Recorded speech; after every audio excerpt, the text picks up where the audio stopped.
You listening to the Divine Connection Show with your hosts, Jessica and Tasia.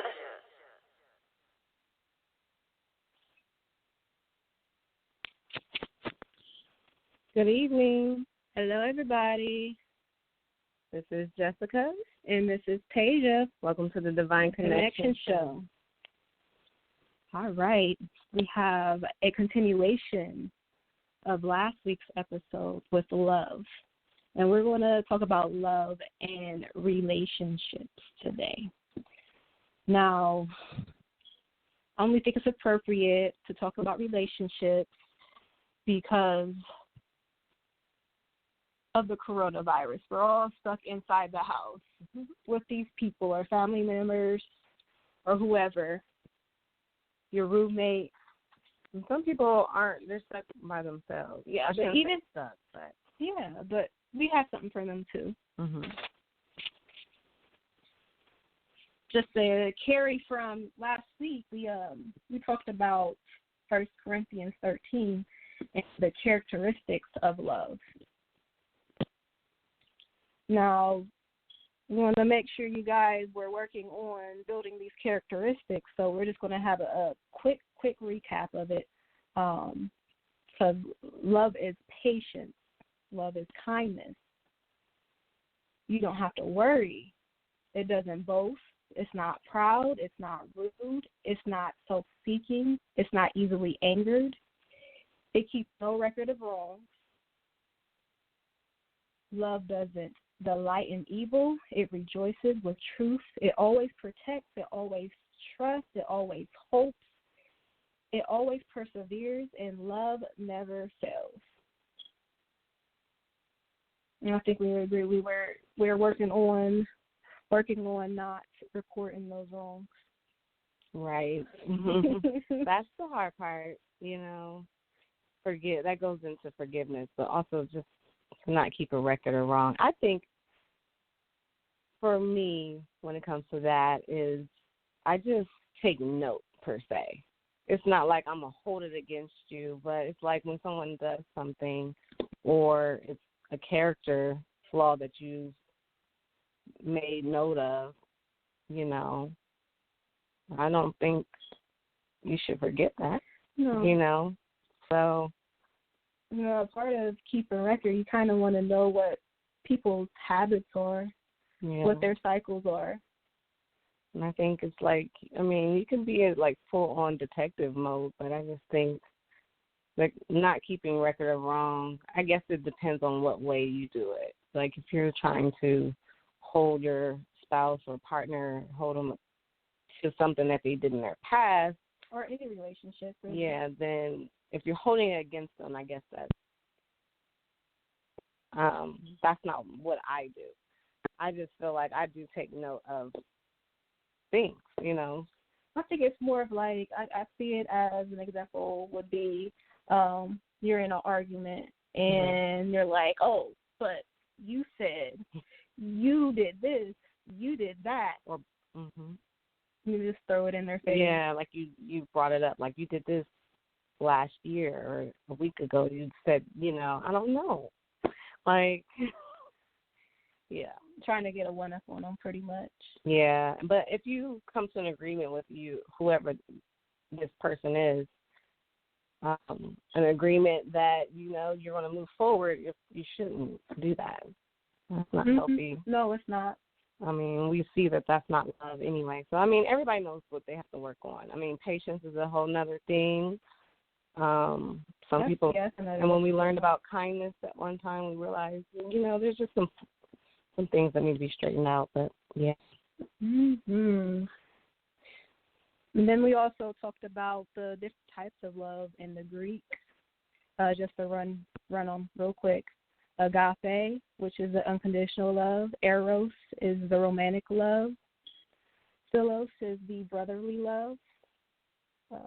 Philache is the self-love. Storge is the familiar love. Pragma is the enduring love.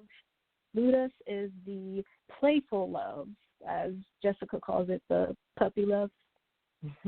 And mania is the obsessive love. You gotta be careful with that one. Yeah, and I think love, there's more to it than just these 8 pointers. You know, love is a deep, deep concept and word. But that one word you say, the self-love, the Phalasha love, that's new for me when you taught that. Self-love, which is the self-love. Yeah, it's spelled, for those that don't know what she's saying or what I'm saying, it's spelled Philautia. And it's Phalasha from what we know. But yeah, so. Yeah, and that's the important thing. You must love yourself in order to be capable to love others. Yes. Yes. And when other people see how you treat yourself, they wouldn't value you if you don't value yourself. Mhm. And that goes into being one with yourself or even wholeness, which we can get deeper into later on. But yeah, I came across a scripture, and I wanted to include it into what we were talking about. And it says, it's Proverbs says, a man that has friends must show himself friendly, and there is a friend that sticketh closer than a brother. And that's powerful to me, in a way of, you know, we do have our family, we love our family, but there are some people that you're blessed with that is closer, that sticks close to you than your brother or your sister or just a family member, you know. Yeah, there are friends that are like family. Mm-hmm. You know, there are some you can't even find a distinction between the two, that you're not really blood. And then there are people that look out for you just like a relative. So I think that's I love that scripture because people always say like family over everything and blood is thicker than water, and I just don't agree. And this scripture is what shows me that, you know, that's not the case. And we already know that there are stories where family was the enemy. You know, I mean, some people were restored. Like, look at Joseph in the Bible when his brothers betrayed him. They actually, left him for dead, they tried to, and, you know, and then sold him into slavery. And then in the end, you know, he had a kind and forgiving heart, and their relationship was restored. But look at all those years that they lost. Right. And it's just like, you know, there are like twins and other relatives in the Bible where they actually killed their brother, you know. So it's like, I don't believe that. I would love that. Cain and Abel. Yeah. Mm-hmm. I would love that though, that family was blood is thicker than water, family over everything. I would love that. That is beautiful. If you have that cherish that. Yes. You know. And I can say I have that in certain ways, and then, certain relationships, and then other relationships I don't. And it just is what it is. I don't dwell on the things that didn't work out, or the things that are not, I should say, are not, stronger. Once relationships were stronger a long time ago, and now they're not now. It's just I just call it, it's just life happenings. It's just things, nothing has to happen in particular. There's sometimes that's just the way relationships are with friends and family, you know. So, yeah, I don't know. I like that scripture, though. Yeah, it's a good one. Mm-hmm. So now we're going to move into today's message. We're going to talk about love languages. Now, for those who are not familiar, there is a series of books by Gary Chapman of the 5 love languages. Now, he has different versions of it for parents, for kids, for teenagers, for married couples and partners. But this isn't just partners. We're going to talk about, it's pretty overall, your family, your friends, and the different ways that you can connect to them emotionally, and the way that they love, their love language. It's just a language to express and to interpret how they, the best way to love them. So the first love language is words of affirmation. Now, this is saying, nice things, kind things, partner, communicating your affection towards them, complimenting them, inspiring them, uplifting them, building them up, praying for them, expressing to them that you appreciate them, and that's in expressing the way that you love them. And so that is the first way, but you have to be careful of the way that you use your words, because flattering words is not the same as words of affirmation. If you try to use it in a way to manipulate, or you have a certain agenda behind what you're saying to the person, then that is not words of affirmation. So, like saying something that you don't really mean, or that it's not really true deep down? Yes. Just to get manipulation. To get them to do something, to have a motive, for them to react a certain way.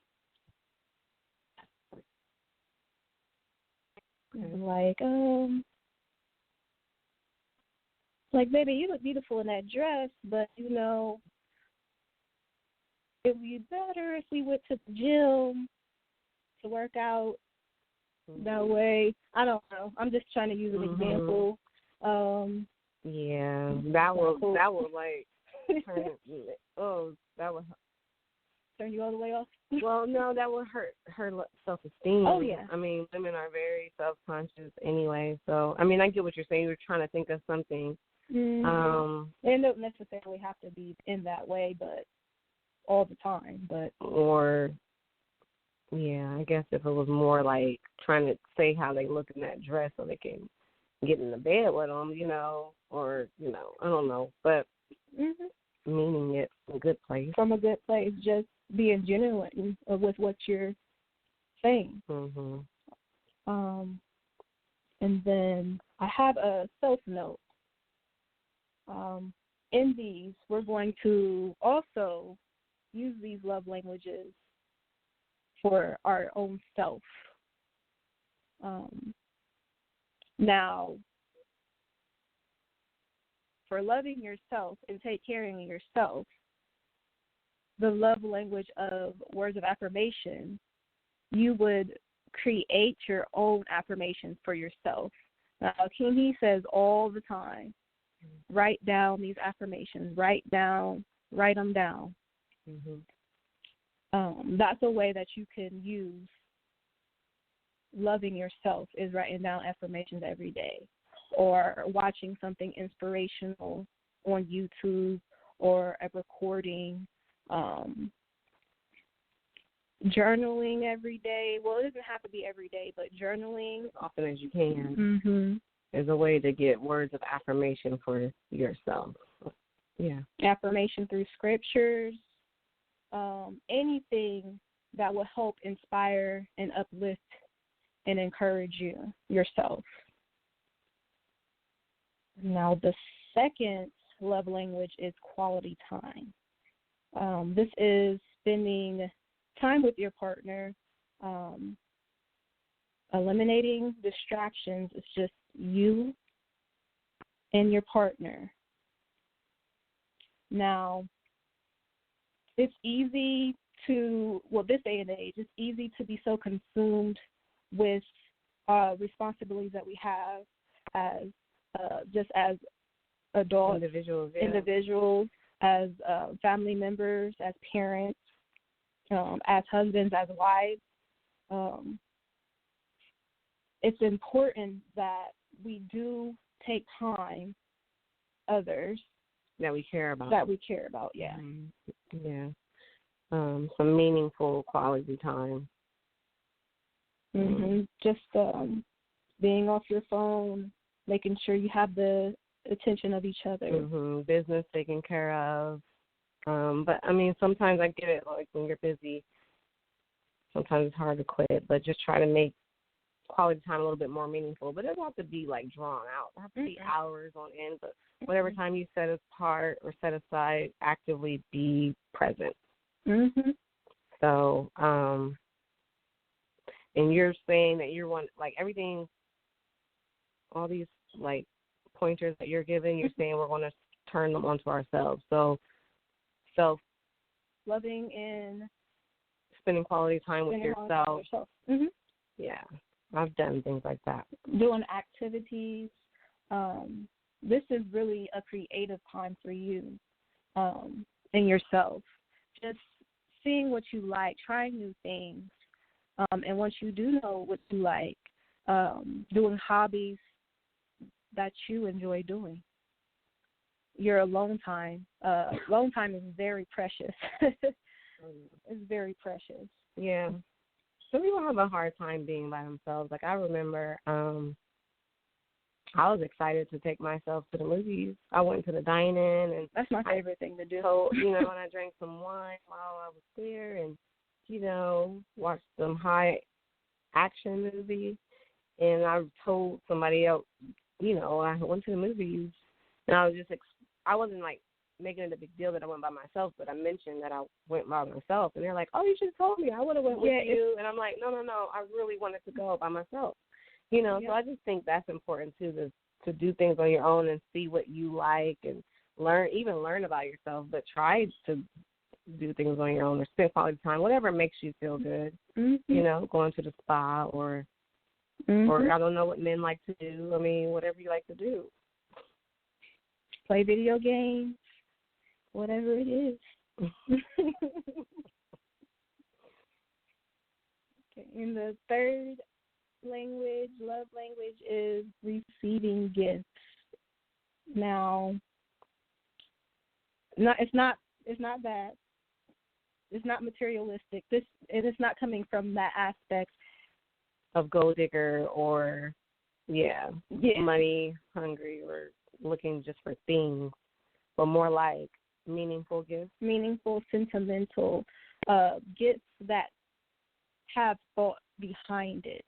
I'll tell y'all something. My boyfriend, for Valentine's Day, he got me, it was around Valentine's Day. It wasn't on Valentine's Day, but around that time when you like to make people feel special, he got me a bag full of beef jerkies. I mean, like the big packs that I wouldn't buy because they're a little expensive to me.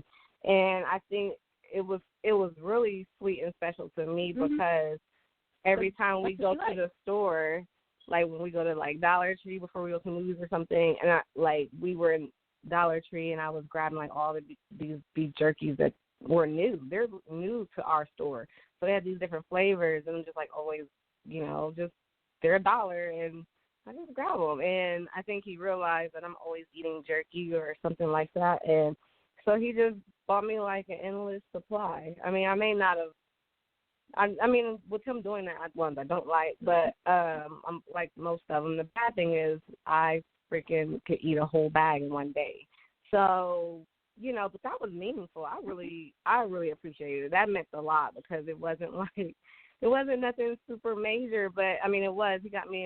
He also got me like a Fitbit, but honestly, the beef jerky was more meaningful to me than the Fitbit. Mm-hmm. So that was special. So, receiving gifts, meaningful gifts. Yeah, I like that he observed what you liked. Yeah. And I think that's even better than telling somebody, this is what I want, get me this. If they really notice what you like. Or what you need. Yeah. And he bought me some shoes before one time too, because I guess he's basically okay. So here's a little backstory. Paige and I, we went on a girls' trip with some friends, and I walked in my sneakers. I walked on the beach, so my black and white sneakers were ruined. But I still was wearing those things around the city, and I think he was more like, you know what, those shoes need to go in the trash. Not to mention I had a puppy that chewed up the ends of the laces. So I don't know. I guess he was just like, look, I'm going to help you out. He never, like, told me anything indirectly like, oh, like, why don't you get you some new shoes? He just got me some new shoes, you know, and that was nice. Yeah, he's a shoe guy, too. He's a sneakerhead, so yeah, he recognized that, like, oh. Yeah, he wants me to look nice. So, yeah. And then for the self-note, for self-love, investing in treating yourself from time to time. Yeah. Even if it's like trips or stuff that you like to do, or just make sure you do it in wisdom, you know. Yeah. Right. Make sure you can afford it. But I can't. I'm not gonna say I don't treat myself, because I do, but a more meaningful thing that I wanted. This was a long time ago. I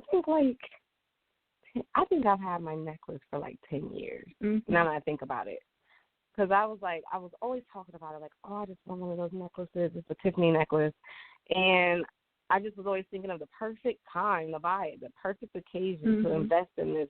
Well, it's not even super expensive, but it was pretty expensive to me. I was younger, you know, so I was just like, I'm just going to do it. Like, one day I just quit talking about it, and I just did it. And, I mean, it's what I wanted, and it's still special to me because it's just something I wanted, and I bought it for myself. And, you know, and it lasts, because another thing is I take really good care of the things I get. So it still looks the same to this day, but I treated myself, and I felt good about it.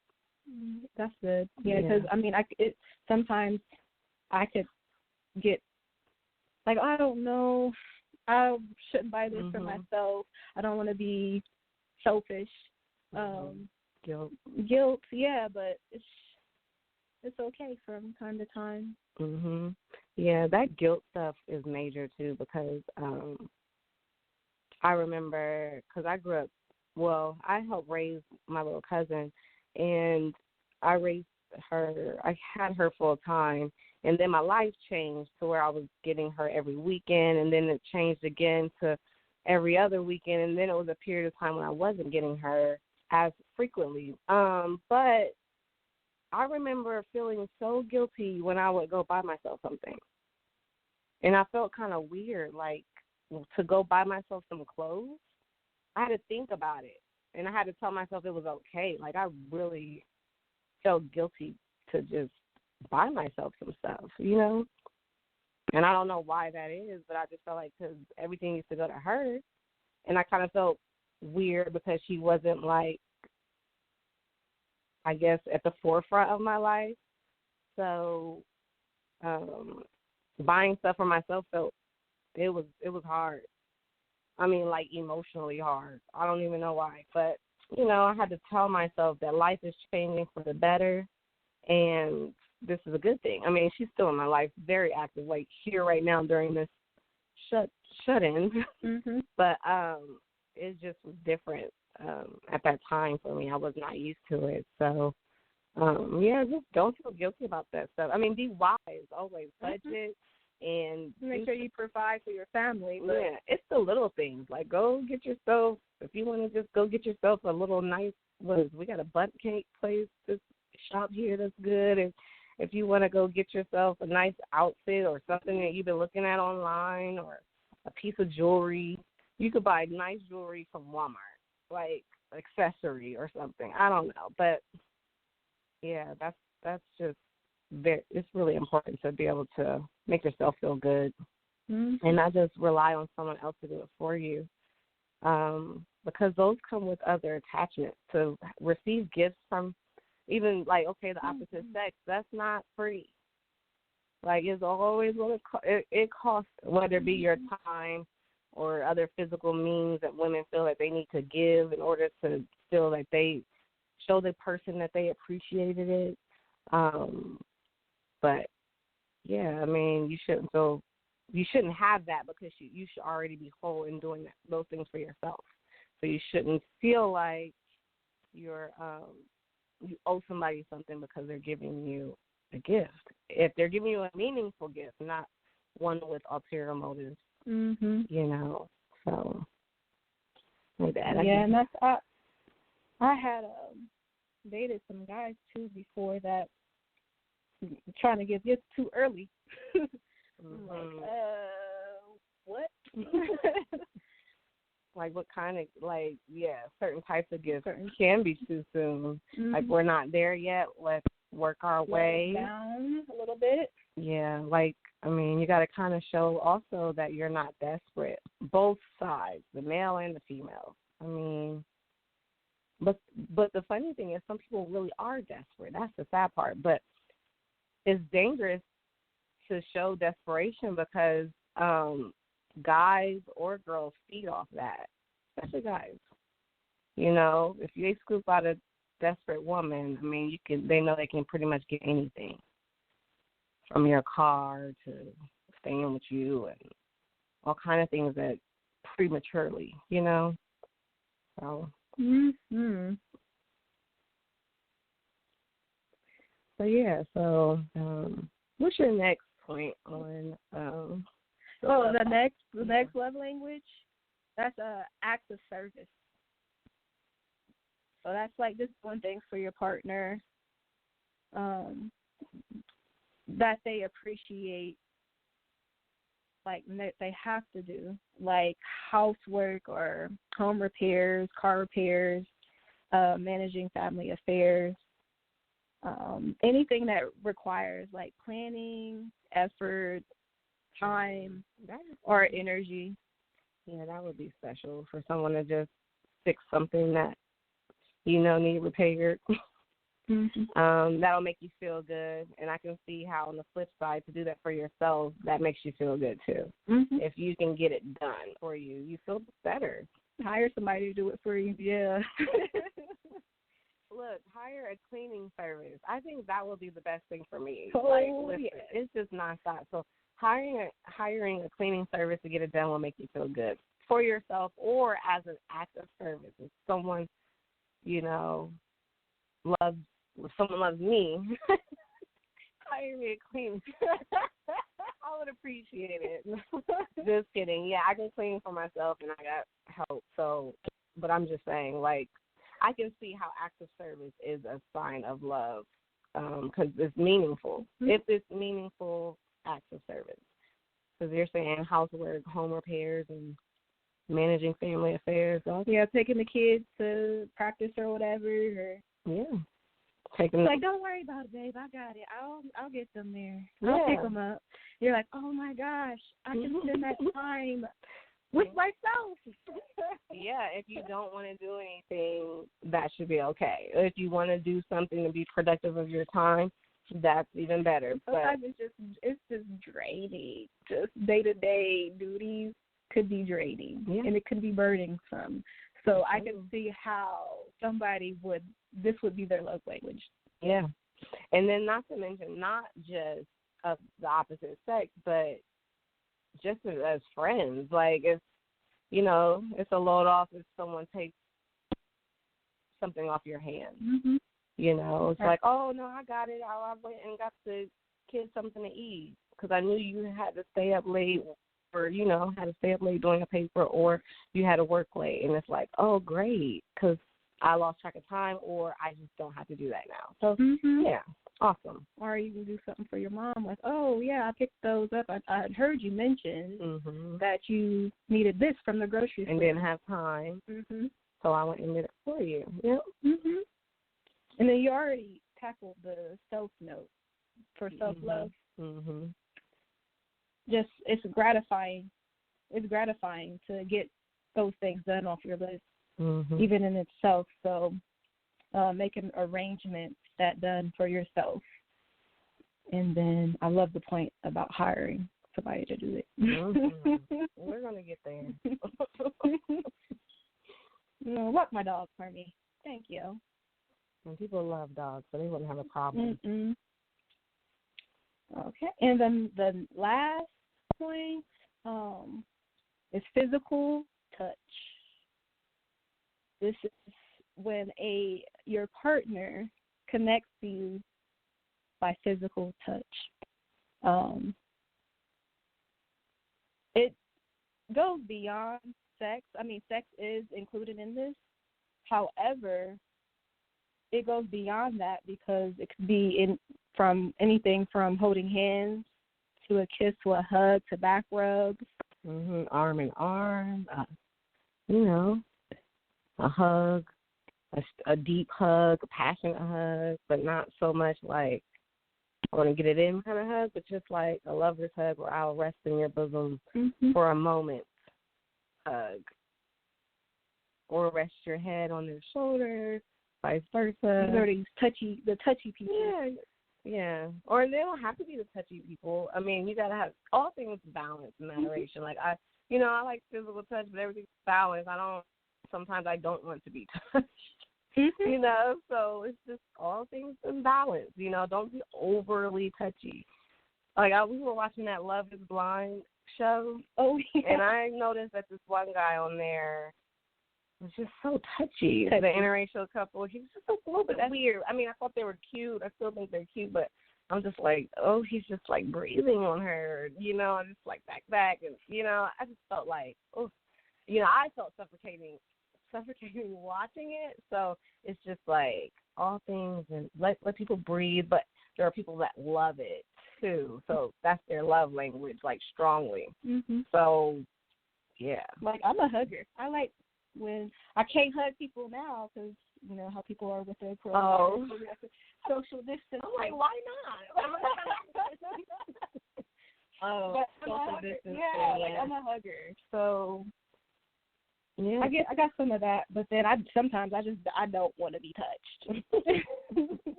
Yeah, so it's a balance. Everything. Yeah, have a balance. It could be. It doesn't even have to be for your partner. It could be like your kids. Like some kids love just to hold their hand, just to be hugged, just to be by you or lay by you. Like it doesn't necessarily just have to be for partners. And it even was proven that babies that are held, talked to, played with, they are better off and healthier emotionally as they grow than the babies that do not get that physical interaction. So it doesn't necessarily just have to be for partners. Right. Oh, yeah. So sometimes, actually, yeah. And for babies, newborns, it's very pertinent that they have, like, what they call now kangaroo time. I mean, that determines if your child lives or dies sometimes. Like, they need that to live. They need that physical touch. And I think that's actually amazing, that's even created. Like, to hear the mother's heartbeat that brings them to life, or keeps them going. So, like, there's been cases where babies come back to life, like they've died, and then they lay on the mother's chest, and they are revived. Wow. I just find that amazing. That is so. That's the power of touch. Oh, yeah, and then not to mention, there is power in touch. That's another thing. You got to have some boundaries, too. You don't want everyone touching you, and you don't know what type of touch they're giving off. So good, positive vibes only, and be protective of yourself. You need to have boundaries. So for the self-loving, doing physical activities that you enjoy doing, whether that's spa days or if you like going to the gym, running, whatever it is, whatever extracurricular activity you like to do, sport, just being active, like going to get a massage. We need to. It's about due for me a massage. I think regular massage. Honestly, I guess what keeps people from getting massages is the price, but like regular massages, like routine, is beneficial to your health because your muscles tense. You have all these toxins that build up, and they're released from massages, getting massages. So tension is released, and so is some toxins that are built up. Sometimes toxins cause your muscles to tense, I believe, So, yeah, I think that would be a good thing to implement. I guess you can, if it is a cost factor, then go on Groupon and try to make it routine by just looking to see what people offer, but also see, like, after you do go to those places, if they offer kind of some type of package deal, and then also see what's your insurance. If you have insurance, what they cover, because some people get routine chiropractic services or even massages, like for health reasons. So, but I think routine massages is great. I just had to plug that in there. So spa days would be great, and massages would be great as far as like physical touch implementing, because it's beneficial. That's something I could use, I'm actually about to look and see. Well, they ain't doing much massaging right now, but I'm going to schedule me a massage as soon as this coronavirus thing is over. Yeah. Oh, gosh. It might be a while before the hype dies down, so everyone feels well again. And, yeah, people realize that people are going to get sick anyway. I mean, it's a whole other topic. We're not going to go there. Talking about love, guys. We're talking about love. Yeah, so, well, something else I did want to get into for us as a people to make sure that we are becoming more whole. So all of this ties into self-care and awareness, know where you're lacking and how you can fix it, or put in some effort to combat the things that are not pleasing to you or others, is to work on being whole. Find your ways of where you feel that you could be broken or lacking, especially if you're single. But not even if you're single, even if you're married, you should be whole, Like, have you heard of the saying that two wholes, well, I know Miles, yeah. See, marriage brings two wholes together, not two halves. And the key word in that statement is a healthy marriage, So I just think that highlights how important it is that we are whole as a person. That way, when you do join with someone and become a unit or married, or even if you are married already, it could be a healthy one, And I know that marriages, they go in cycles, and someone's always growing and other ones not, or maybe you're both growing. But it's just, there's nothing wrong with just continuously trying to become better and being whole. But yeah, and then I guess there's the whole thing of like, how do you know if you're not whole? I think you know when you're not, though. Like, that you're dealing with something. Like, sometimes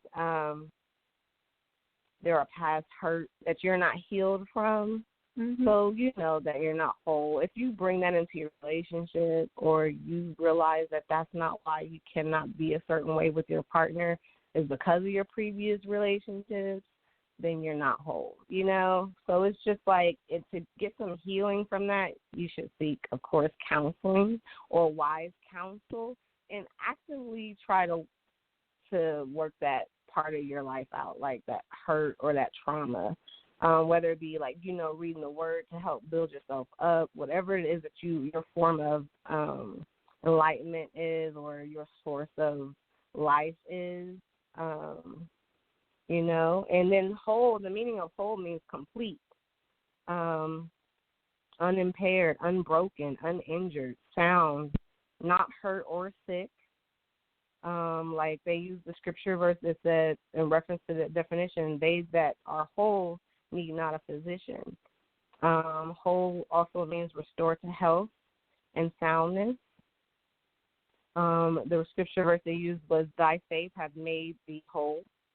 But yeah, I think it's so important, especially, like I said, when you're single and if you're trying to find a mate, it's just important to really work on yourself first. And just like those key things that we pointed out before, beginning and even last week, I think it's very important to really take that to heart and work on that. Work on those things. Yeah, so there's some other things that you could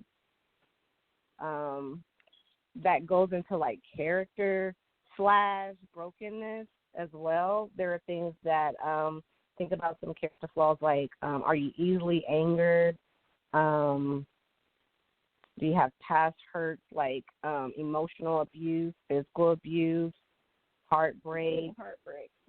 You know, that will keep you from having a healthy relationship in the future or having a healthy one right now. If you realize that you are in a relationship and you need to heal from some past hurt or emotional abuse or anything like that, or physical abuse, whether it be from a childhood or, you know, previous relationships, it's so important to try to heal from that so that you will not make the person you're with the burden or the healer of your previous past issues. Yeah, because that's a heavy, heavy burden to put on somebody else.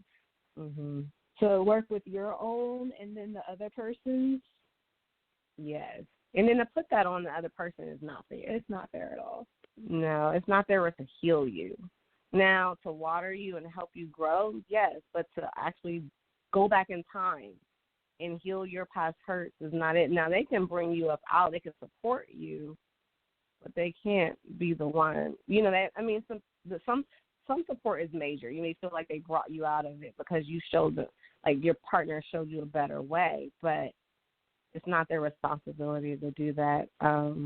If anything, you just need to seek God on your healing and, you know, whatever he answers you and what you are to do, just do that. Like it's a constant active work you have to do. Sometimes there are father and mother issues, fatherless, people that are fatherless or motherless or orphan, or sometimes they just have hurt from their mother and their father or their father. You know, sometimes the father has hurt you or your mother. You felt like your mother wasn't a good mother, you know, and there's that resentment, but you can carry that into your relationship, to your new family, you know, into your marriage.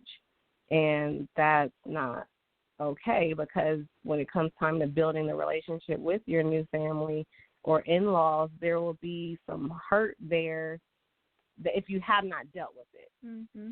You know, if you have not dealt with it, if you have not healed, that just can spew out or it can build up, and then it could blow up. Mm-hmm. You know? And from what I heard, they say the most trauma happens during your childhood. So you got to make sure you're addressing those issues. Yeah, childhood issues, yeah. There's some things you may not realize you dealt that traumatized you or that was an issue until your adulthood. And I guess to each his own. Everybody's life is different. They may not have had a traumatic childhood, but their adulthood may have. You're an adult, depends on who you are, but you're an adult is longer than you are a child. So you have a lot of time in there to have more life experiences, good or bad. But yeah, so it's just important to deal with those things. And then also, like, do you lack enthusiasm? Do you have a drive at all to work or not work? Can you keep a job? Do you look at these patterns for yourself?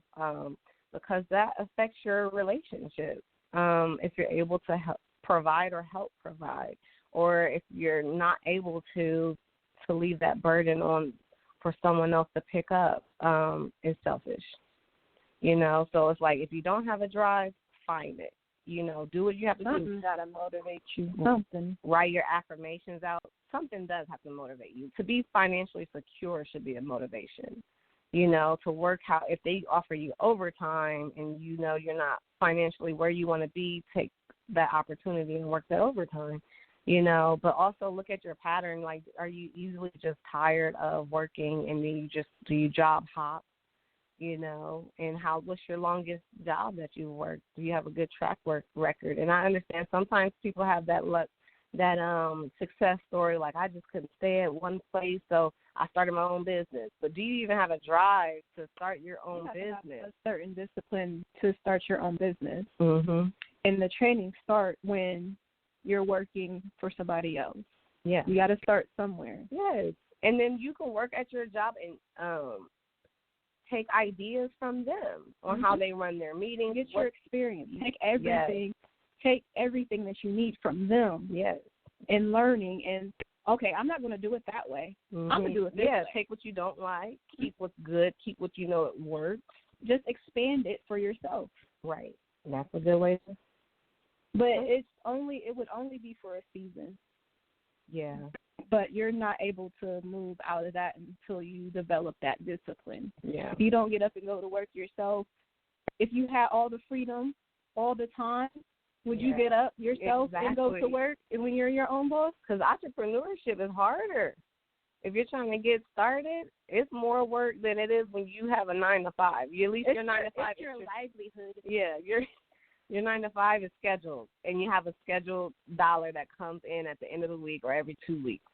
That's it. So if you can barely do that, are you ready to go into overdrive to make that plus to be an entrepreneur? There are plenty of entrepreneurs, but how far do you want to go? Do you want to be a millionaire?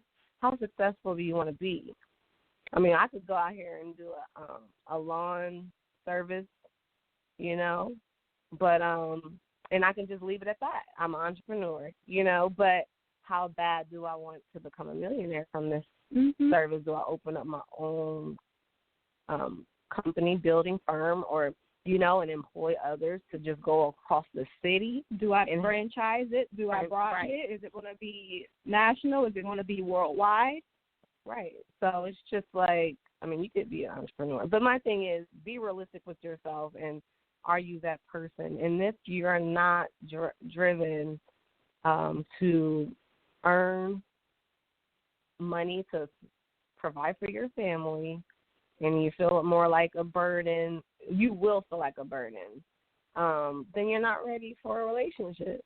And if you are in one, then you need to reevaluate that. Just know that the person you're with is not fully happy. You will make them feel so much better if you kicked it into overdrive and just had the drive to thrive and support your family or your family, because whoever you're with, that's a family unit.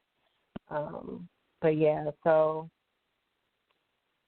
and then, yeah, that just goes into being selfish. Like, are you a selfish person? You know, that's a whole nother character flaw. Sometimes you just, is it your way or the highway? Whatever you say, go?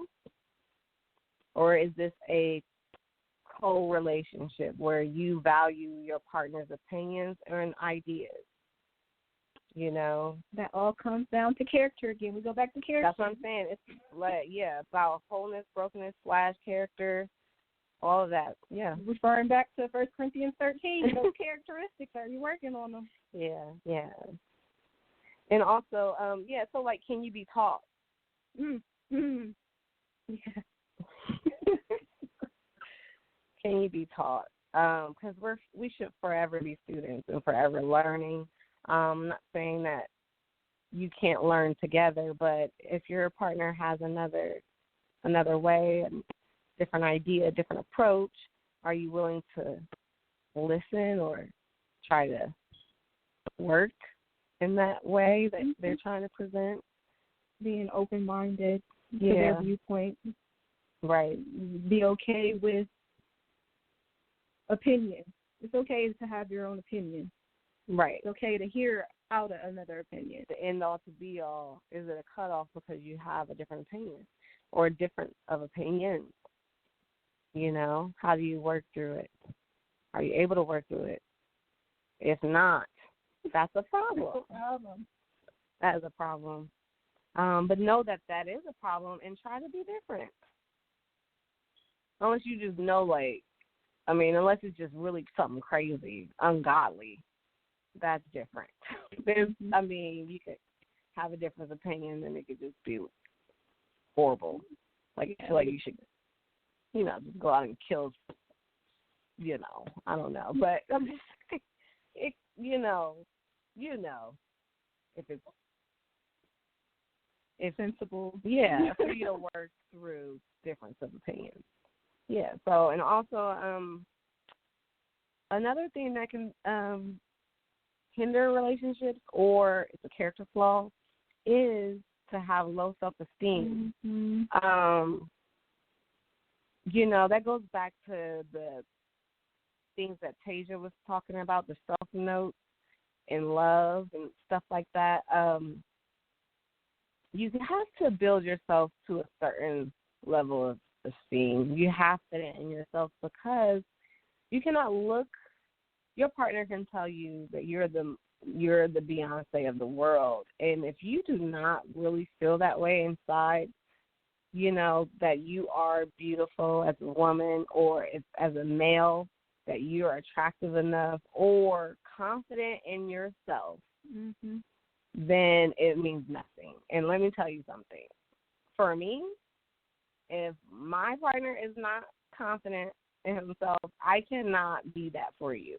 I am not going to be able to sit up here every single day and tell you to build you up because you're moping around that you're not, that you look like this, you look like that, and you're not doing anything about it. I don't know.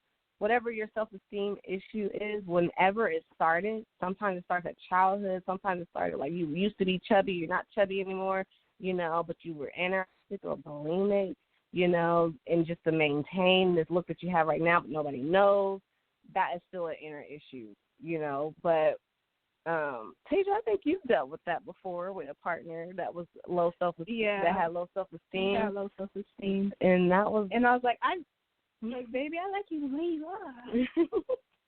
I don't care. It's like yeah, but it's just like, but look at what you had to do. Like, because then he was self-conscious about himself. When I would go work out, and he would be like, oh, like he's scared that he didn't want me to lose weight. He didn't want me to look a certain way because he didn't look. And that's selfish. Yeah. When you think about it. Because he didn't look a certain way, so he didn't want you to get better for yourself. When he could just do the same thing you were doing, but he lacked the drive. And I was okay with the way he was. Exactly. But he wasn't. That's why I'm saying it's so important for you to have a healthy confidence about yourself, a healthy self-esteem. And there's nothing wrong with having a high self-esteem. I mean, like I said, all things in moderation. Don't be out here like overly arrogant to the point where you just your demise. You know, you have to be humble. But well, I can't say humble is not a good word, but you know, all things in moderation and just a balance. But yeah, so you know, another thing that's important, and I think I'll make this my last point. What is? Are you dependent on someone else? Before you get in a relationship. Like, are you dependent? Like, where'd you come from before you got to me? Like, do you depend on your parents? You know, and this is for male. Everything I'm saying is for male and female. Female or male. You know, do you rely on your parents right now to make it in life? Do you rely on them for finances? Do you rely on them for shelter? You know, can you make things happen for yourself? Because if you're dependent and you lean on someone else and you're trying to get to a successful relationship or marriage and you're dependent, that is not going to be a healthy marriage. Because when your marriage goes to a certain point where you're needed and you lack that ability to be independent, that's going to be a problem because you were always dependent.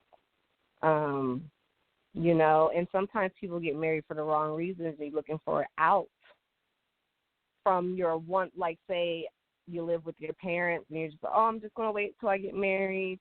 I get it. That works for people. I know that's what they did back in the Bible days, but look how long times have really changed. Like if I were to wait to buy my house, I mean, to even buy a house to wait on someone, I would be still waiting.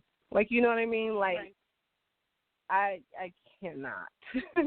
So it's just like, I mean, I'm not saying I cannot in a way like that's what women do, but that was my way of thinking. Like, oh, I'm just going to wait and not be independent. I'm just going to stay here and not make things happen for myself. You have to make things happen for yourself.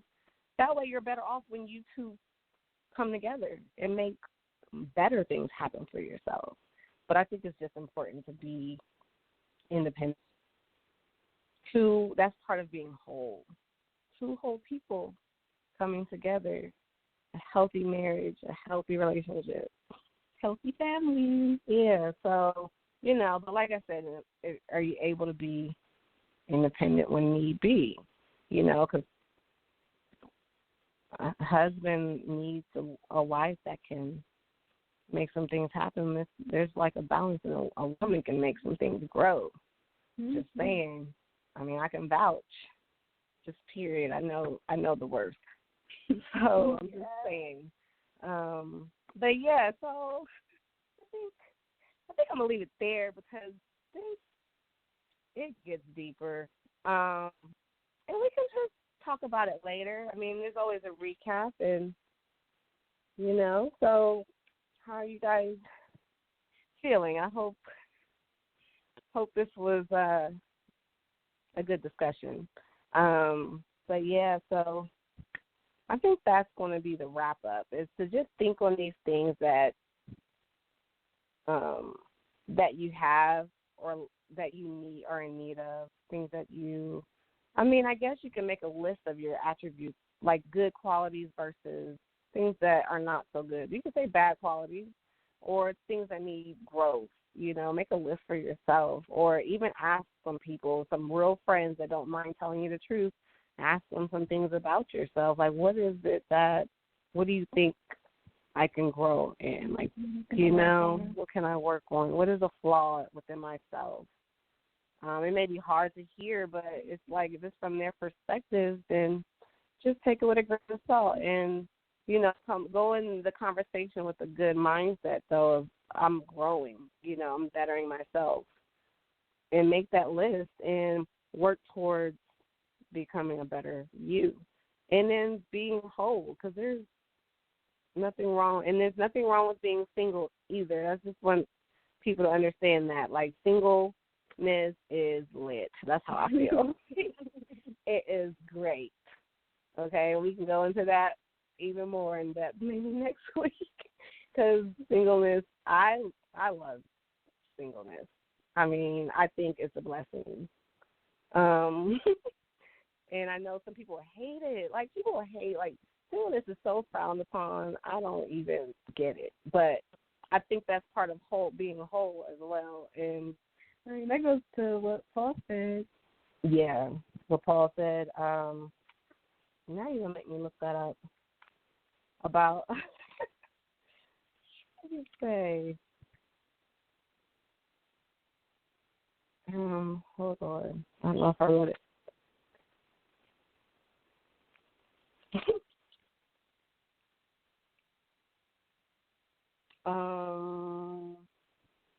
Oh yeah, he said it in 1 Corinthians 7:40. He said, but in my opinion, it would be better for her to stay single, and I think I'm giving you counsel from God's Spirit when I say this, but it's even more than that, because he even talks about those who get married at this time will have troubles, and I'm trying to spare you these problems, and it goes deeper, you know, but it's just like, be single is a great thing. There are things you're able to do that you can't do. Yeah, that you can do when you're married. You know, and marriage is a blessing too. But marriage is a blessing. But I think people need to learn to embrace the singleness, and I think people really need to stop frowning and cursing singleness. Like, I think people really need to stop bad-mouthing singles. I just feel that way. And, I mean, even if you are in a relationship, boyfriend, girlfriend, the definition of single is unmarried. You're still single. You're not married. You know, so, and that's healthy, too. That's good. I just need people to understand, like, being single is a good thing. So work with you have to work with. Like, anything you need to achieve, do that while you're single. While it's easier, when you don't have to worry about another person, other children. Even if you have children, work with what you have and try to make yourself better. So, yes, that is that. Mm. So, yeah, guys, I want everybody, we're just going to work on ourselves to continue to combat fear, continue to grow in love, continue to grow in wholeness, just continue to be our highest self. Mm-hmm. So, Best selves. Yes. Okay, so, well, everybody. Peace, what's up? Oh, Hey, Akeem. hey, I'm always surprised. Yeah, I've been in the background. I said I'm always surprised when you come on. I appreciate when you come on. I like it. I was listening to y'all talk about relationships and what people need to do, and I just wanted to say something real quick about relationship. You got to be in a relationship with yourself first before you can be in a relationship with God or anybody else. Yes. You cannot love a God you can't see if you don't love the God you can see. Mm-hmm. You see? That's good. And most people don't love themselves. A lot of people think they do. They have an illusion that they love themselves, but you see it clearly by their actions. You know, this might touch a few feelings what I'm about to say. Makeup. You know, I see the extreme. Makeup is cool, but you see the extreme makeup binges or whatever you want to call it. You know, where they're putting several layers of makeup on their face, and going out of their way to put these long eyelashes on. And I know it's not for men because most men that I know, the alphas that I know, are not really into all of that. They'd rather have a few blemishes. You know, they want something real. Mm-hmm. I think it is a misconception of, you know, especially real men, alpha men, want a real woman. You know, not all made up and doing all of these extra. Yes, you want to look good and beautiful, but we already see the beauty. We want that woman that I'm going to see every day. You know, I wake up next to you and your breath smelling like, you know, baked chicken from last night. We okay with that. You know what I'm saying? We are okay with that. We want real. We don't want the extras because your authentic self. The authenticity of it. Because the last thing I think women don't want this either. Last thing we want is a show. And then once the show's over, you see this real person. You see what they're really all about. Yeah. You know, that's why I have learned to be just me when I meet people, it's a blessing, and sometimes it could be, I wouldn't even call it a curse. When I'm real, it weeds out people real fast when I'm me. You know, if you can take me, you know, we can work, you know. I know sometimes I can be a handful. A lot of times I can be. But we want realness, the real thing. But the reason why people are not real because they feel like they have to be someone else for people to like them. Right. And and that's what's going on both on the male and the female side. That's why you see people on Facebook propping themselves up with the things that they have. It's the guys are showing off the things, and the girls are showing off the makeup. You see? And, make it, oh, look at me, and, that's because they have to put on this persona for people to get likes on Facebook or whatever social media platform. But the one like that they don't have is the one they have for themselves. That's the most important like. The one for you, who you are. And you have to embrace everything about yourself. Even the things that some people don't like about you. You have to embrace that too. That's all a part of your perfection. See, I don't agree with that we're imperfect. No, we're perfect the way we are. Because in any situation, things go down. You can't change what happened, so it happened perfectly. It happened exactly the way it went down. Now, can you make corrections across the way? Can you make adjustments? But that's something you have to do with this side of you to do a self-reflect. I need to make adjustments if I want this outcome. If I want more positivity in my life, I have to start thinking positive. But, just using myself as an example, I'm straightforward and to the point, and some of my words can cut like a knife swiftly. And I know that. But that is also a tool and a power. Now I try to be deliberate with that, meaning when I use that tool, it's for a purpose instead of just, years ago I just run it out, be slicing everything, So, but now I use it when it's necessary to serve a purpose. See, we have certain ways about ourselves, but we need to use those ways about ourselves when it's necessary. Those things, the way we are, is we were created that way, to be that way. But you need to use it to promote something good for yourself or for people around you. So, the best relationship we can have is with ourselves. Then you can understand and start to see the color of life, what life really is, once you know who you are. And that's our real work. Our real work is always on ourselves. See, when we're talking about things from the inside and we're bringing it out, we connect with other people. People connect with you because you're being real. People who normally connect with fakeness, you see they have, most of them have a lot of shallow friends, backstabbing friends. But people that are really real don't have a lot of friends, and they enjoy their solitude.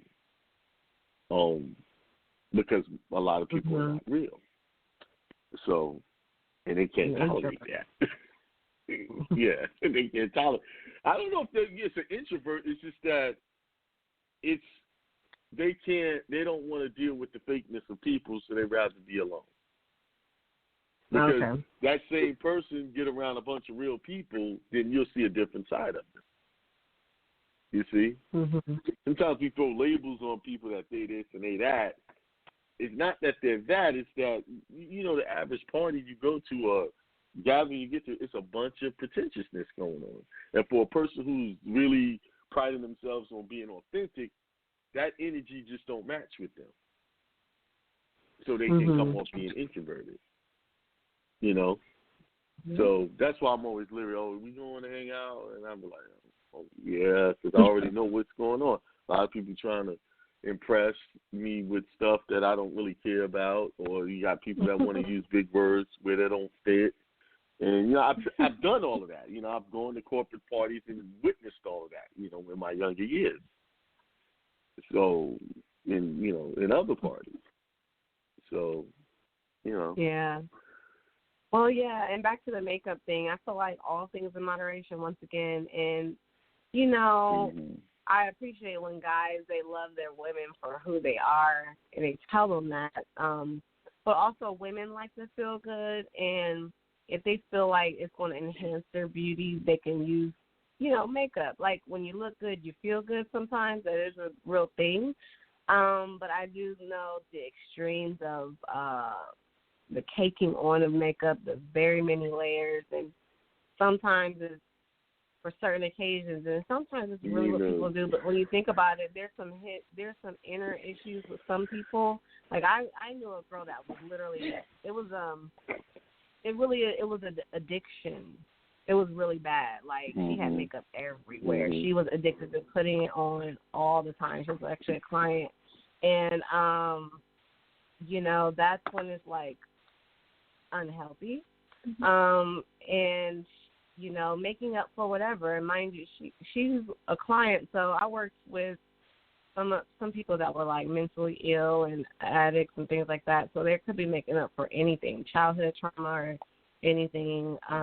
But also there are some people that really enjoy what they call clown makeup. Like I heard a girl say she started off doing like regular makeup, and then it just got heavier and heavier. And then she's like, why do people always got to say something about us makeup artists that like to look like clowns? Let us be clowns. But it got out of hand. Like I'm talking painting like unicorns and stuff on your face, and you go out like that, like a rainbow. You know what I mean? But it's just like it's art, and some people just if they wear it caked on, of course they're making up for something. Women already lack self-esteem. I've seen people's before and after pics, and it's like, wow. They look like that underneath their makeup, and it's just like, some people have these acne scars, and that's the reason why they cake it on. But I mean, there's a guy that really, some people have these videos of the guy that loves them for them, what they call flaws and all. But and there's just always something else you can. But there's always something else you can do. And there's ways to get rid of those acne scars. That's what I'm saying. Correct that. There's natural ways to deal with that. Yeah. Yep. So that's another thing. They have to look into that, but then they also need the support of the people to like kind of help them to get in that way. Like whether it be detox or like certain kind of hyperpigmentation creams or soaps and toners. There's things out there to clear the skin. Because most of the time, not all the time, there are people that have skin underneath their makeup. But a lot of the times people are covering up their flaws. And some people just really don't feel pretty without it. And that's what that's interesting, too. Because I'm like, do you feel pretty around your husband when you're at home, or your boyfriend when you're at home? But some people cannot leave without it. Like, no, not even go to the grocery store. So, yeah, it can. I understand when guys don't like to see all of that, or like the eyelashes are out of control. I mean, it's good for an occasion. Like, what do you look like under there? You don't want to be surprised. Like, okay. Yeah, and then because when they see you, they're like, oh wow, you're so beautiful. Taking a chance. Taking a chance. You rolling the dice. Yeah, and there's some people that just really love makeup. But yeah. Yeah, well, it's okay. I think it's a business. So, people do it. It's a way to make money, and that's what people want. So they provide the service. And art.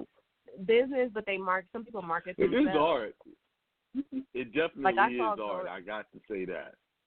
There was a girl that was literally had her face always made up very nicely, and she worked at Chipotle. And now she no longer work there, but she works for a radio station, but she also had a booming YouTube page, so she was her own walking advertisement, But at the same time, that's not everybody's story. So there's always a reason, but we may not always understand that reason, or we may not agree with that reason, So people just take it on, and they like to look like clowns. Yeah, so I couldn't believe that was a thing. That was years ago when I saw that. Like, let us be clowns. I mean, and mind you, it was some unique art, and they're just like, we know our lashes are extra long. We know we're wearing blue and green and pink on our face. Let us be. And not just their face, they had it in their hair. You know what I mean? And then whatever they're wearing, they made themselves to stand out. But then we got the people that don't look that extreme that still wear a lot of makeup.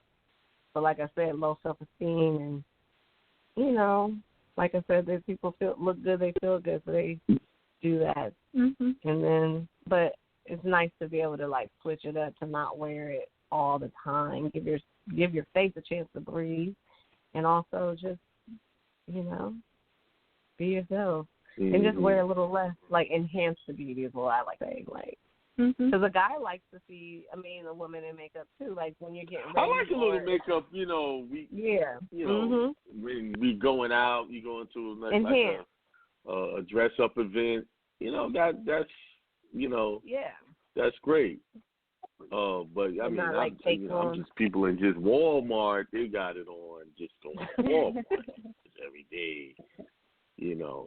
You know, and then eyelashes. Regular. I'm cool with eyelashes in moderation. You know, some of these eyelashes look like, you know, have the wingspan of an eagle. So I'm like, yeah, a little bit too long. A little bit too long. Like it's distracting. I know. Yep. And it's funny because it's like if they're your real friends or relatives, you should say that to them. Because I know I say that to my own relatives. I'm like, look. You know, like I get it. I like the way that they are. I know that these are individuals, but look, they are way too long. They will look more like, because there's a technique and there's a quality too. So like I can tell that she gets good quality lashes, but my thing is I'm like they would look even better if they were shorter, like not like super long. Like I just tell her she got like horse eyelashes. But I mean, I love her, but I'm just like, that's too long. But, you know, but people don't, they're like, I get compliments on my eyelashes all the time. I'm like, okay, I know. And that's another reason why I didn't want to become addicted to that, because I already know how the eyelashes really enhance beauty to the point that when they no longer wear them, they no longer feel as pretty. You know, and I'm not talking about those overbearing, really thick and long ones. I'm talking about just some regular eyelashes, like a strip, or, you know, you just get them done. It's just like, that really, you don't even need anything else sometimes. Sometimes that is all the enhancement you need. No mascara, no eyeliner, no what is it, eyeshadow. You just throw you on some lip gloss and you're already made up, you know. But I told myself I didn't want to become addicted to that. I saw that in the beginning before it was a real big thing that it is now. Now it's normal to see people with it. But I knew that it was going to do that. And it happens to people all the time, like when they get eyelashes, oh, you look so pretty. And it's just like, well, like, I'm not pretty without the lashes, you know. Careful, you look so pretty. But it's like some people I saw a girl that she got all these compliments and then she just quit wearing them because it's like, but I don't like that, so I'm just going to make my eyelashes grow. Like, you know, she was taking supplements for that. But, yeah, that one's a different topic, you know, like people, women, it goes so many ways, so many love for so many reasons. But, yeah, self-love is first off, like, especially, like, if you're in a relationship, though, the guy has to love you without makeup. He can't be like, I don't think I've ever even met a guy that's like, oh, no, babe, you got to put some makeup on first before we go somewhere. Like, I don't know. Like, no. They just have to love you first. That's very rare that you can hear a guy say that. Yeah, so that's what I'm saying. Like, as long as I hope, like, women love themselves that are doing that, because I mean, they have to see you every day, and you have to wash the makeup off. Like, it's so bad for your skin to not to sleep with it, you know, and you're supposed to wash it off, and you don't want makeup everywhere. So I just hope that, and then a guy is just going to see you, hair and all, like your hair and your head wrap. As far as those brown girls that have natural hair or not natural hair, just we have to wrap our hair up. They have to see that. They have to like you. It's not we wake up and our hair is just perfectly in place. They have to see you without the makeup, and they have to think that you're still attractive without all of that, you know, but also know that you look fly when you step out, you know. And there's nothing wrong with getting made up for your lover. your spouse. But Oh, I just hope that nothing wrong with that. they love themselves first. I think what's most important is keeping yourself mentally in shape and physically in shape. Yeah. And I think I've seen some women that are physically in shape, but mentally they need some exercise in that area. You know, from the victimhood, wanting somebody to feel sorry for them because they had such a bad childhood or they had all these other problems. And you got to remember, we as people, dark-skinned people or whatever, melanated people, we already come from a traumatized position. Just dealing with this society itself. So we have to understand that we already got some mental issues there. I want to say PTSD because the images we saw as a child is, everything white. Everything is whitewashed. Our religion whitewashed. Our school books whitewashed. And then even in our neighborhoods, we promoted the whitewashing by, hey, he's got good hair because his hair is curly, stuff like that. And I have people say that to me all the time. Oh, you got that good hair. Like, okay. And when I was young, I really didn't make that connection. But as I got older, why is it because my hair is wavy, curly? Why is it good and not that hair? Good hair is it healthy? Is it healthy? Healthy hair, it's good. It's not falling out. It's not, it's clean. So that we are programmed to already look down on each other or ourselves. Yeah, I know. Let's just say ourselves. Certain complexions are better than others. And now you add in a relationship to that. That's a recipe for disaster. That's why we have to take time. Being single for a minute is good for you to come out of that programming. Getting out of the programming in a relationship is tough. Now, the other problem is you're coming out of the program and now you're getting with somebody that is programmed and don't want to get out of the programming. I dated a woman, beautiful hair, beautiful. But she always wanted to put a wig on it.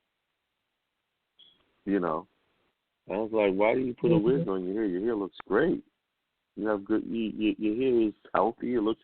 Now she did have curly hair, like that. That Indian curly hair, but she didn't like it. So she wanted that straight European look, and would whip it. Yeah. I'm like. Yeah. I'm okay with the wig, but I'm not okay when that's your go-to, the wig. Or when you don't like, you want to have a different look, Yeah. But when it's like you don't like your own hair, that's where because if you don't like yourself, you're not going to like me properly. Yep. You're not gonna. You don't have proper love for self. You can't love anything properly. You have to love yourself. Because that's when it trickles down to your kids. Yes. If she doesn't like her hair and her child comes out with hair similar or what she considers bad, that is not good. And the woman is the first teacher of the children. She's the first teacher. She is the number one, right? From the children are learning from her. So if you have a woman's mind and she doesn't love herself, that's going to pass and that's going to feed right into those children. Now you're going to have the husband is not going to be properly nurtured, and men are not, we're not taught how to nurture in the beginning in the first place. We're supposed to be strong, and take everything on the chin, even if it's a problem. We're supposed to take it, not show our emotions. You're not supposed to cry. And you're women cry. not supposed to do none of that stuff. You're supposed to take your problems. I've noticed when a guy has a problem, he makes a complaint about something. I see that some women find that to be a problem. They think she's crying over it, he's whining, just discussing what he's going through. And I have my cousin's wife, and we were having this discussion last summer, and she was saying how when she went wrong with my cousin, he used to express his emotions with her. Now he had a child, and he was having issues with the mom, and he just would discuss certain things with her, and she would shut him down emotionally. Then he became cold. Then she had a problem with that, and then I had to explain to her. I said, once you shut a man down, where he can't come, if he came to you and he expressed his emotions to him, that means he really cared about you and trusted you. Now, when you shut him down, and he's expressing his emotions to you, and you make him feel like he's less than a man, when he does that, that's a door you're going to have. That he's going to close the door, and that's going to be a door you'll never get back. It's very hard to reopen that.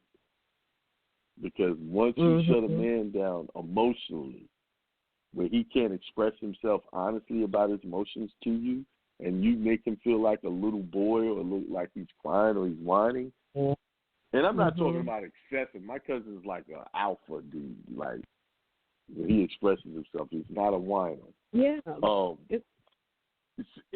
she couldn't. And I think what it is, emotionally, she couldn't handle that. She didn't know what to do with that, so she treated it as he was whining, and she realized it later on. Right. And that's when we're not taught to deal with. Men are not taught to deal with women's emotions, and women are not taught how to deal with men's emotions. Right, and they both. It's important. So when that shows up, it's strange. It's like, wait a minute, what is this? It's foreign, yeah. But it's so important for both to be vulnerable with one another. That goes into being able to trust, and then you're like that makes the relationship even stronger because you're not like that with everyone. So it's like it makes your relationship stronger and even more special because that's your person. Right. That it definitely strengthens it when you have someone that you can be vulnerable with. Right. And they can trust you with that. And if they can trust you you can't with be vulnerable their tears. with your partner, then who can you be vulnerable with? Exactly. And I think that's one of the causes of people straying. What kind of pushes, I'm not saying that condones it, but people can meet someone who is allowing them to be vulnerable. And then they get this illusion like, oh, this is better, and then they, come to find out that was just a trick to get you there. Right, yeah. Yeah. But I think it's also that was just a little trick. Also fantasy to think that that's the way relationships is the man is just so macho, he doesn't have any feelings, and that he's not supposed to cry, he's not supposed to have any mishaps, he's supposed to be manly, and then the female's supposed to be this little delicate flower damsel that's just emotional all over the place and doesn't like women, women's what do you call it? The stereotype is that women are just so emotional, and it's like they discredit the women's emotions because you're just being emotional. It's just like there's that mishap, but that's what's put out there so much. But when you get into something real, that's what it is. This is the realness of your life. It's not like what's on TV. You came across some emotional male. Yeah. So it's just like this is it. So what can you deal with this? Can you handle it? Are you guys in this for the long haul, or is this a problem for you? Because this is real life. This relationship is real right here. This person's real. The way they behave, the way their emotions are, this is real. So can you handle that? Both of you. Right. Oh. Right. Yeah, I think I had a great conversation about this. Yeah, much needed. Instead of talking about what's going on out there in them streets right now. I feel like I'm in some type of social, like this is not like it's some type of experiment right now. That's what it feels like. Like you know, we being test dummies or something. Oh my gosh, I'm thinking this. There's sure we are. That's a whole nother conversation. I mean, really, what can they do to control?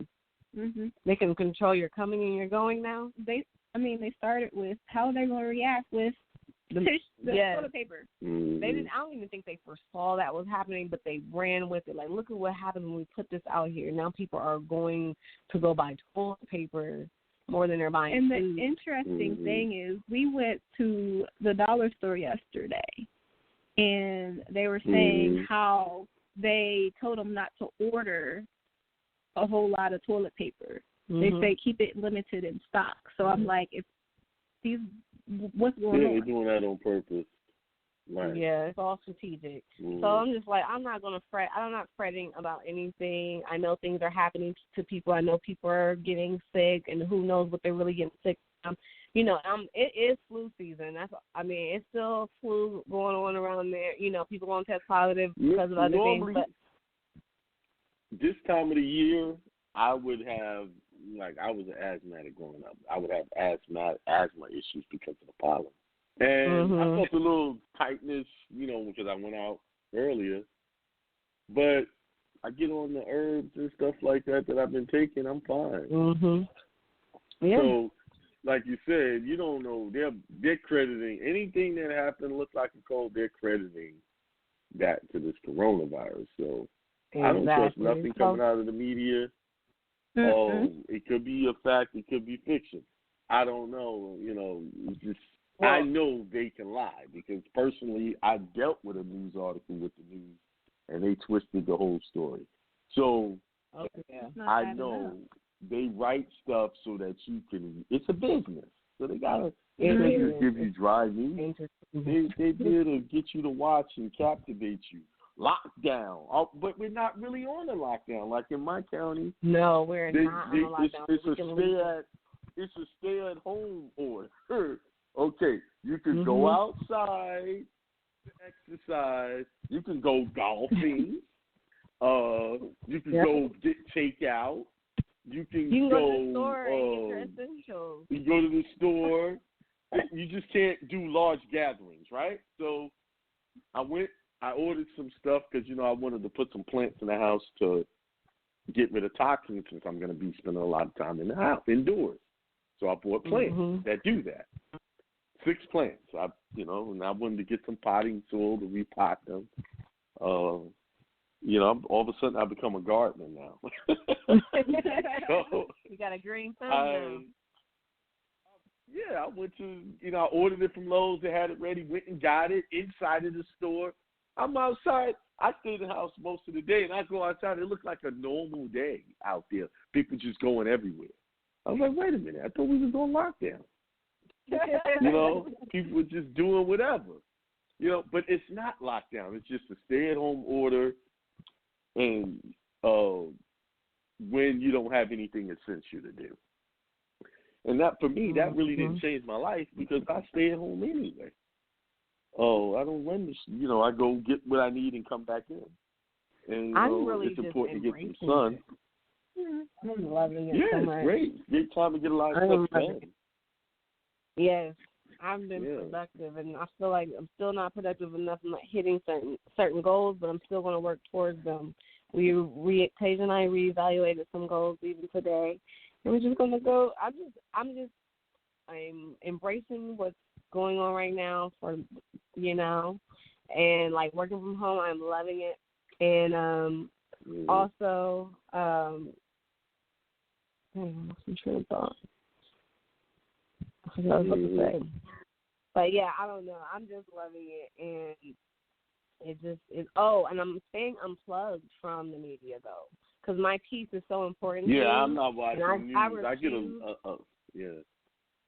Yeah, I refuse to let this fear overtake me because it definitely, we know, we've talked about it already, that it rubs off, it transfers. The most thing I get is my sister is always sending these doggone texts, And she's like, this is so serious and blah, blah, blah to the group. And I just had to finally deactivated the group chat.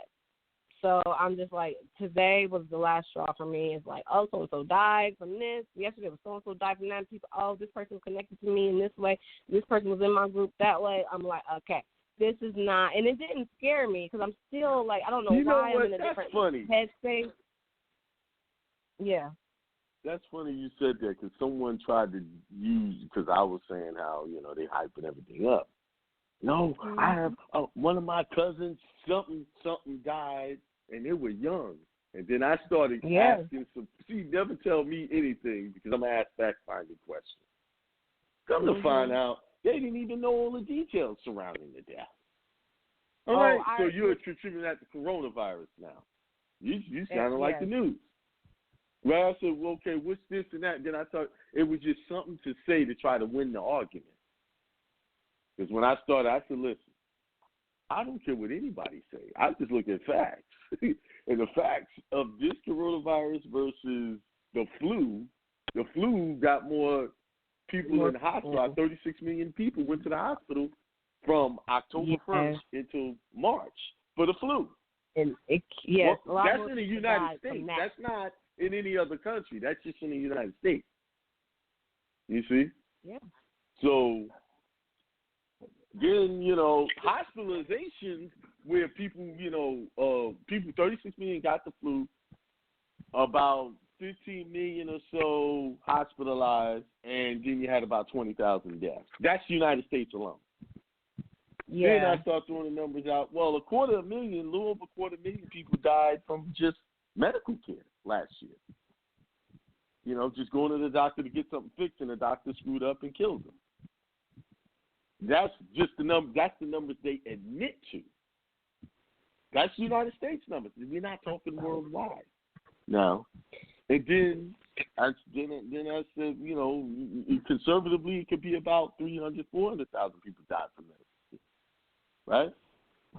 Now let's look at the pandemic we're dealing with. Right now, they're saying it's 300,000 worldwide now, and roughly around 20,000 deaths. The number keeps going up real fast. Now they said the United States has passed China and the most people who have been infected with it, and then we have about 20,000 deaths. So when I put into perspective, okay, and that's worldwide, right? I said there's almost 8 billion people worldwide. on the planet. Right. So I said there's almost 8 billion people on the planet, but in this country we had 11 million people, 15 million people hospitalized for the flu from October 1st, not a full year, until March 15th or something, right? We had 20,000 people died from the flu in this country, counting worldwide. Last year was 57,000 that died. Right. So we have this pandemic that's worldwide. These are the deaths that out of 8 billion people on the planet, we have the whole world shut down.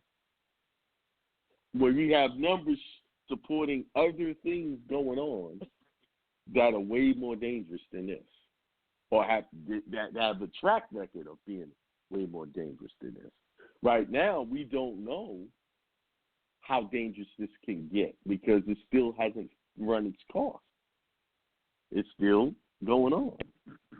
Right now, at this point, 20,000 people have died from this virus, according to the news, and we know that the news is not accurate, and they're reporting, like they have reported some police guy who got it and died, and then a Twitter feed of the daughter came up and said they lied about that he didn't die from that. He had all these other major issues going on.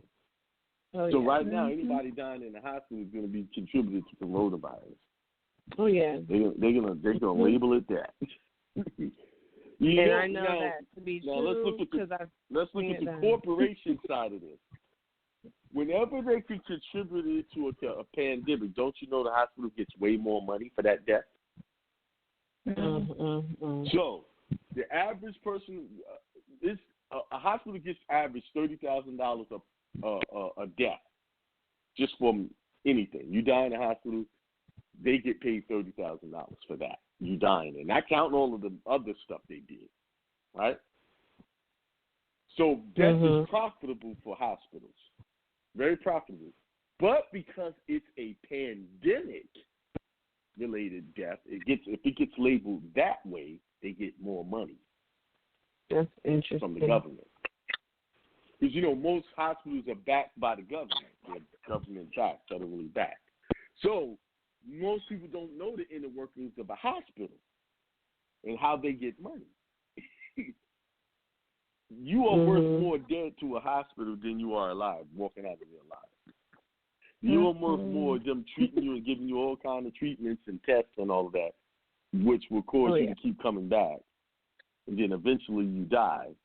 They get a better profit margin off of you. So, yes, that's when you're looking at numbers. I look at numbers. Numbers never lie, and they tell you a different picture than what you're hearing on the news and anywhere else. I'm not taking this coronavirus thing lightly. It's just that when the numbers say I see other things more dangerous, it looks like hospital care is more dangerous than the coronavirus to me, but 250,000 deaths on record. Just in this country. Let me take my chance with corona than letting a doctor work on me.